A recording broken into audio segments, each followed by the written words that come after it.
Anggota DPR RI Deddy Mulyadi menjadi orang tua angkat untuk 12 santriwati korban pencabulan guru pesantren Bandung. Diketahui Deddy Mulyadi menengok para korban yang mayoritas berasal dari Garut Selatan pada Sabtu 11 Desember 2021 malam.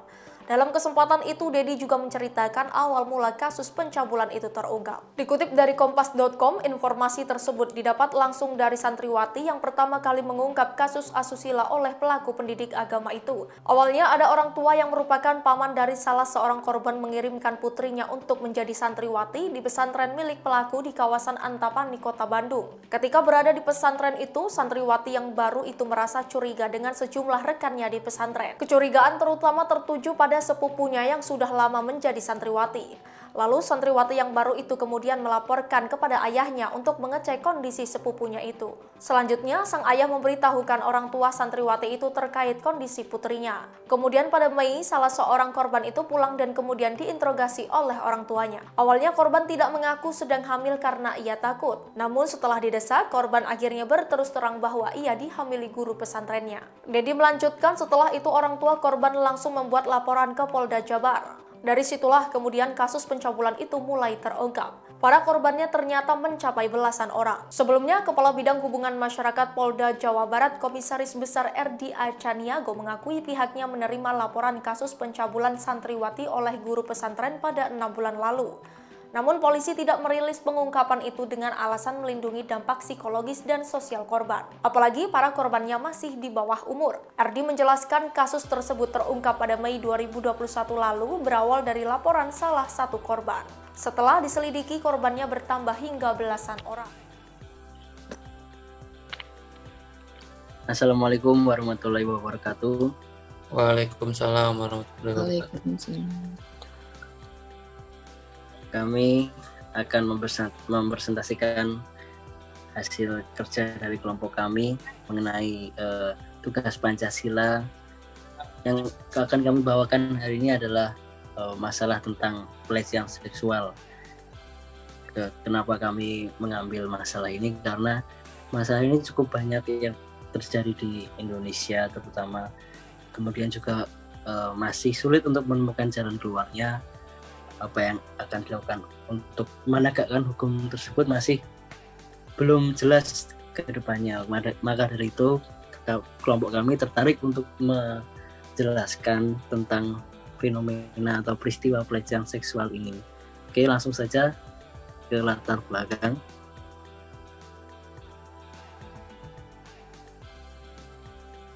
Latar belakangnya dari permasalahan ini adalah tahun-tahun ini banyak ditemui kasus pelecehan seksual yang sering dialami anak-anak dan remaja. Pelecehan seksual adalah yang berkonotasi seksual yang dilakukan secara searah sehingga menimbulkan reaksi yang negatif pada orang yang menjadi sasaran. Kasus pelecehan seksual sebagian besar dialami oleh remaja perempuan. Pelakunya tidak mengenal usia dan status. Bahkan, orang tua yang seharusnya melindungi dan mengayomi kadang-kadang malah sebagai pelakunya. Banyak hal yang menjadi latar belakang terjadinya pelecehan seksual ini. Di antaranya adalah fakta kehidupan dalam masyarakat kita, terdapat akar sejarah yang panjang mengenai dominasi laki-laki atas perempuan dalam sebagian sektor yang dibangun di atas dasar tatanan yang timpang. Selama ini, tatanan nilai dalam masyarakat telah menempatkan laki-laki sebagai pihak superior di hadapan perempuan yang inferior. Berabad-abad lamanya, tatanan ini cukup mapan dan dianggap sebagai sesuatu yang alamiah, bahkan oleh kaum perempuan sendiri. Hal ini bisa dipahami karena pemaparan struktural ini dikemas sedemikian rupa, sehingga para orang tua mempunyai harapan dan perlakuan berbeda terhadap anak laki-laki dan perempuan dalam perkembangannya yang melabelkan bahwa perempuan mempunyai sifat pesimis, penyayang, lemah lembut, mengurus rumah tangga, dan sensitif. Adapun laki-laki bersifat maskulin, kasar, jantan, pemberani, dan mencari nafkah. Dari pelabelan tersebut menimbulkan diskriminasi antara keduanya. Banyak peristiwa pelecehan seksual yang tidak teratasi dengan baik. Hal tersebut disebabkan oleh kurangnya kesadaran dari banyak pihak. Bagi si korban yang telah menjadi sasaran ketidakadilan ini, mereka hanya bisa diam dengan membiarkan pelakunya bebas beraksi. Selain malu untuk melaporkan masalah ini kepada pihak yang berwajib, juga disebabkan ketidaktahuan mereka bahwa perilaku tersebut merupakan tindakan pelecehan. Adanya permasalahan pelecehan seksual yang dialami oleh remaja memberikan perhatian khusus bagi para aktivis tidak terkecuali pengurus pondok pesantren. Banyak usaha yang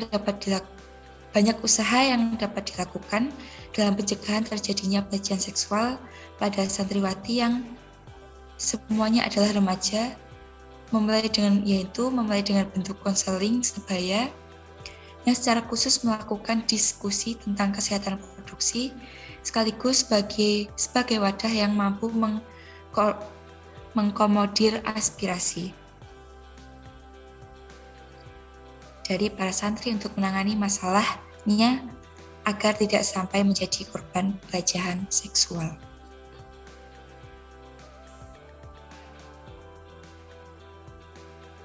Lalu ada penjelasan masalah dengan topik kekerasan seksual pada santriwati pada salah satu pondok pesantren. Beberapa bulan yang lalu terdapat berita pelecehan seksual di salah satu pondok pesantren. Pelecehan seksual tersebut dilakukan oleh salah satu guru pesantren kepada beberapa santriwati di bawah umur. Hal tersebut sudah dilakukan oleh guru semenjak 2016 dan mulai terkuak pada pertengahan 2021. Hal tersebut diawali ketika para korban tengah pulang ke rumah masing-masing saat libur lebaran. Salah satu ibu korban mengaku curiga dengan bentuk tubuh anaknya. Selain itu, korban juga tampak murung dan hanya berdiam diri di kamar. Salah satu ibu korban mengaku curiga dengan bentuk tubuh anaknya. Selain itu, korban juga tampak murung dan hanya berdiam diri di kamar. Si ibu telah mengira anaknya tersebut hamil. Kecurigaan tersebut bertambah saat salah satu kerabat meminta anaknya untuk dibawa ke bidan. Anak kerabat tersebut juga bersekolah di pesantren yang sama. Setelah dibujuk oleh orang tuanya, korban mengaku telah disetujui pelaku.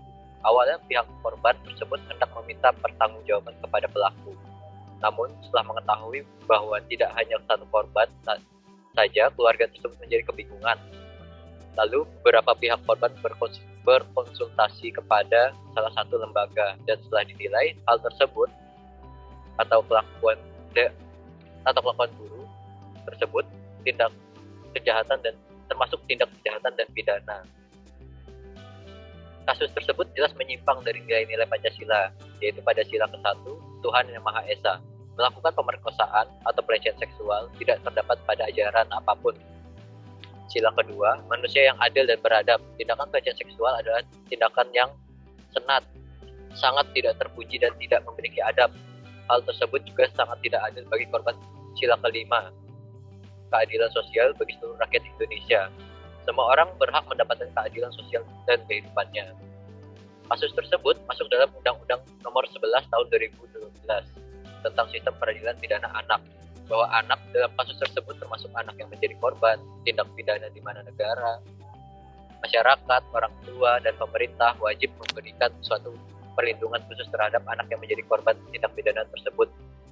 Adapun bentuk perlindungan khusus yang diberikan terhadap anak korban kejahatan seperti kekerasan seksual yang telah terjadi, yaitu kekerasan seksual yang dilakukan oleh seorang guru pondok pesantren terhadap santriwatinya yang masih di bawah umur dan melanggar undang-undang tentang perlindungan anak, yaitu sebagaimana yang tercantum dalam pasal 59 dan pasal 59A Undang-Undang Nomor 35 Tahun 2014 tentang perlindungan anak.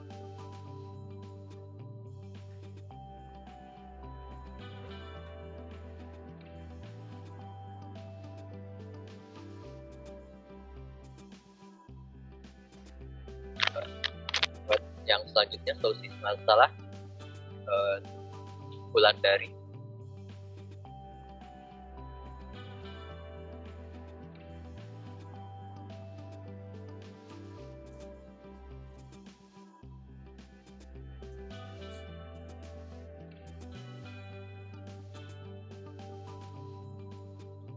Baik, terima kasih.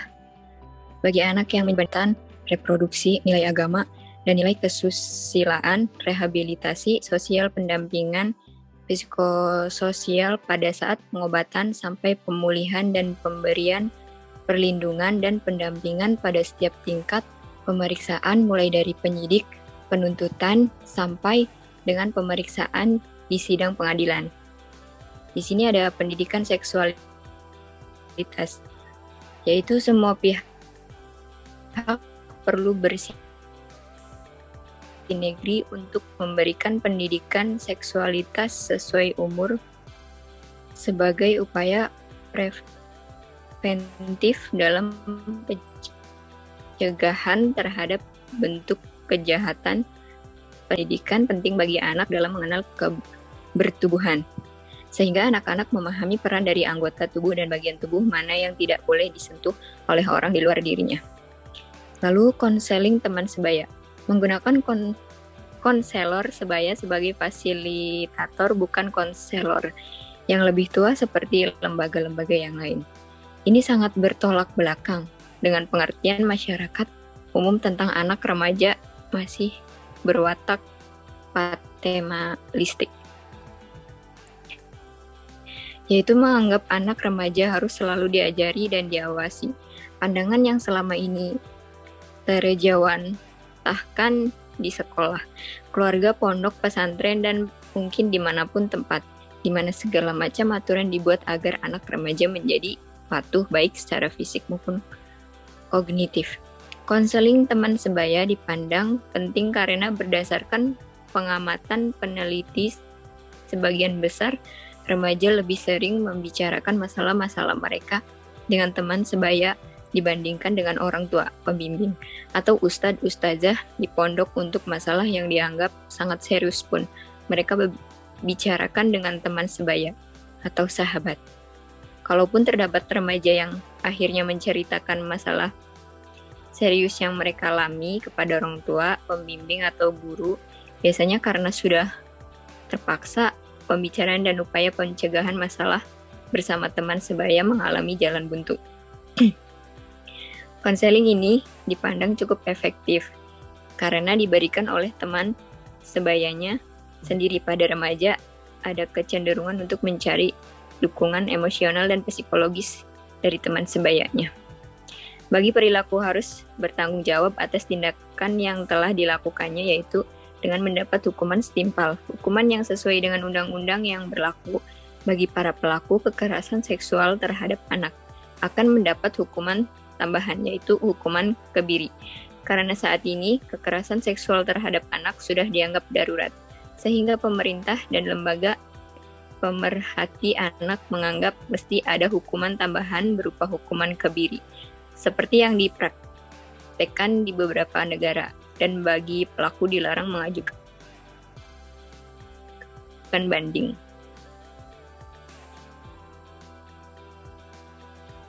Oke, baik. Selanjutnya ada untuk kesimpulan. Kasus pelecehan maupun kekerasan seksual pada anak kesimpulan akan dibacakan oleh Alwan. Oke, baik. Untuk kesimpulan, kasus pelecehan maupun kekerasan seksual pada anak adalah hal yang tidak terpuji. Namun sudah banyak terjadi dan banyak juga yang tidak terkuak. Hal tersebut dapat diakibatkan karena korban malu atau takut untuk mengakuinya, dan juga korban mendapatkan ancaman dari pelaku untuk mengurangi bahkan memutus perilaku pelecehan seksual. Pada anak banyak hal yang dapat dilakukan, yaitu beberapa di antaranya. Yang pertama, perlindungan dari orang tua. Kedua, pendidikan seksualitas sesuai umur. Ketiga, pendidikan nilai keagamaan. Dan terakhir, pendidikan nilai kesusilaan. Ajarkan anak untuk mengatakan tidak dan berani melawan untuk hal yang dipandang tidak baik, sekalipun itu sudah menjadi suatu kebiasaan dalam suatu lingkungan, dan kita semua harus selalu menerapkan nilai-nilai Pancasila dalam kehidupan.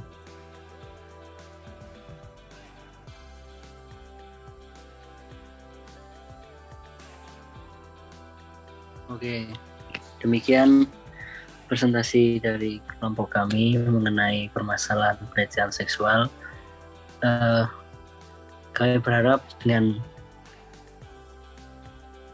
video dan opini yang kita berikan mampu menjadi pembelajaran bagi kami semua untuk lebih baik ke depannya.